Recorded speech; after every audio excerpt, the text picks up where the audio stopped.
Good morning बच्चों।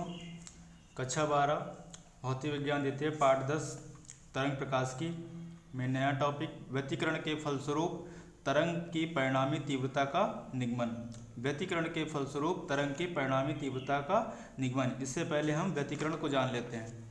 तरंगों का व्यतिकरण, जब समान आवृत्ति की दो प्रगामी तरंगें, आवृत्ति कैसी है तरंगों की? समान है। जब समान आवृत्ति की दो प्रगामी तरंगें एक ही दिशा में चलकर किसी बिंदु पर अध्यारोपित होती हैं तो उस बिंदु पर तरंगों की परिणामी तीव्रता समय के साथ स्थिर हो जाती है तथा अलग अलग बिंदुओं पर एकांतर क्रम में समय के साथ अधिकतम तथा न्यूनतम होती रहती है।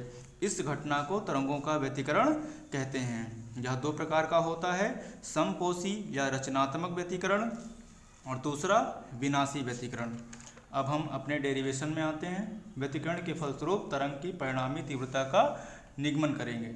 इसमें बताया गया है कि माना समान आवृत्ति, अभी बताया गया है आपको, माना समान आवृत्ति को स्मॉल n से डिनोट करते हैं तथा आयाम को स्मॉल a से डिनोट करते हैं तथा आयामों a1 तथा a2 की दो प्रगामी तरंगें एक ही दिशा में संचरित हो रही हैं।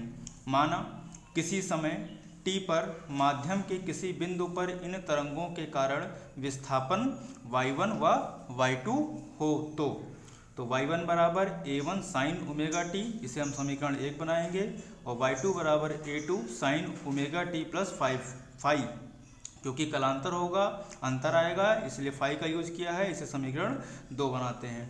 अध्यारोपण के सिद्धांत से, अब अध्यारोपण के सिद्धांत से उस बिंदु पर परिणामी विस्थापन निकालने के लिए y बराबर y1 प्लस y2 करेंगे। अतः y1 तथा y2 की जगह पर समीकरण 1 व समीकरण 2 से मान को लाकर रखा जाएगा। तो y बराबर a1 sine omega T plus a2 sine omega T plus phi हो जाएगा। यहाँ पर यदि आप ध्यान से देखें तो हमें त्रिकोणमितीय सरल समीकरण मिलती है। Sine omega T plus phi का comparison sine a plus b से किया जा सकता है। अतः त्रिकोणमितीय सरल समीकरण साइन a प्लस b बराबर sine a cos b plus cos a sine b होता है। अब y बराबर a1 sine omega T plus a2, इस मान को हम इस सूत्र के अनुसार खोलेंगे तो साइन ओमेगा टी की जगह पर क्या है, a की जगह पर ओमेगा टी और b की जगह पर फाई माना गया है, तो साइन ओमेगा टी गुणे cos phi plus cos omega T sine phi हो जाता है।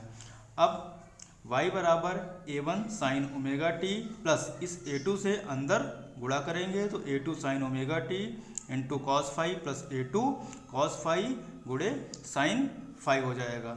यहाँ से a1 a2 और कॉस फाई को कॉमन कर लेते हैं तो y बराबर a1 plus a2 cos phi और साइन ओमेगा टी दोनों में था अतः यह कॉमन हो जाएगा plus a2 sine phi cos omega T.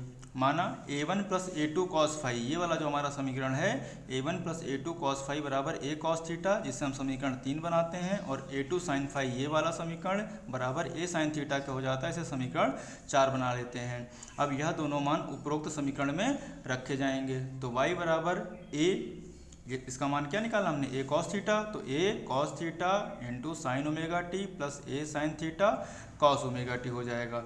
अब y बराबर a, इसको हम सीधे से लिखते हैं अगर क्रम से तो sine omega T cos theta plus cos omega T sine theta. अगर इसको ध्यान से देखा जाए तो यह हमारे त्रिकोणमितीय सरल समीकरण साइन a प्लस b का सूत्र है। तो y बराबर a साइन ओमेगा टी यानी cos a cos b plus cos a sine b का फार्मूला बनता है, तो y बराबर a sine omega T plus theta लिख लेंगे। यह जो y है परिणामी तरंग का समीकरण है जहाँ a एक परिणामी आयाम है। अब हमने परिणामी तरंग का समीकरण प्राप्त कर लिया है। अब इसकी तीव्रता के लिए सूत्र को आगे बढ़ाते हैं तो समीकरण 3 व 4 को वर्ग करके जोड़ने पर, जो हमने समीकरण 3 व 4 यहाँ बनाया है, इन दोनों का वर्ग करेंगे। देखिए LHS का भी वर्ग होगा और RHS का भी वर्ग होगा। अतः a square cos square theta plus a square sine square theta बराबर ये हमारा LHS a1 plus a2 cos phi का square plus a2 sine phi का होल स्क्वायर।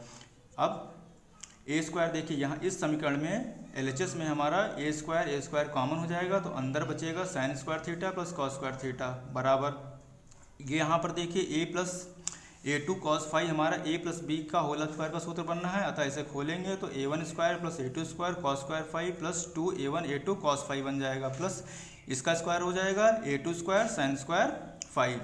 अब हम जानते हैं sign square theta plus cos square theta बराबर 1 होता है, अतः यहाँ पर जो हमारा sign square theta plus cos square theta उसका मान क्या हो जाएगा 1 हो जाएगा। तो शेष समीकरण बनेगी हमारी a स्क्वायर बराबर a1 square plus a2 square, यहाँ से हम sine square phi plus cos square phi को कॉमन करके एक साथ लिख लेंगे, plus 2a1 a2 cos phi हो जाएगा।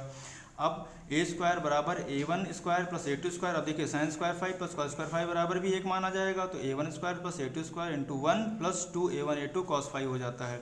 अब a स्क्वायर बराबर a1 square plus a2 square plus 2a1 a2 cos phi मिलता है। अब इस समीकरण में क्योंकि ये आयाम का समीकरण प्राप्त हुआ है, अब इस समीकरण में हम दोनों ओर k से गुणा करेंगे। तो LHS तथा RHS में k से गुणा करने पर प्राप्त समीकरण k a स्क्वायर बराबर k a1 square plus k a2 square plus 2 k a1 a2 cos phi हो जाता है। चूँकि तीव्रता आयाम के वर्ग के अनुक्रमानुपाती होती है, तीव्रता आयाम के वर्ग के अनुक्रमानुपाती होती है, इसलिए I अनुक्रमानुपाती a स्क्वायर, अनुक्रमानुपाती के चिन्ह को हटाकर एक नियतांक लगाएंगे तो I बराबर k a स्क्वायर हो जाएगा। अब देखिए जो k a स्क्वायर हमारा यहाँ पर है ये किसके बराबर हो गया, तीव्रता के बराबर हो गया I के, तो यहाँ पर I हो जाएगा I बराबर k a1 square plus k a2 square plus 2। अब शेष समीकरण को हम अंडर रूट के अंदर करेंगे तो root k a1 square k a2 square cos phi हो जाएगा। तो I बराबर, अब देखिए यहाँ पर चूँकि k a1 स्क्वायर बराबर I1 है और k a2 स्क्वायर बराबर I2 है, तो यहाँ पर इनका मान I1 I2 हो जाएगा। तो I बराबर I1 plus I2 plus 2, k a1 square का मान भी I1 और k a2 स्क्वायर का मान भी I2 और शेष में बचा कॉस फाई।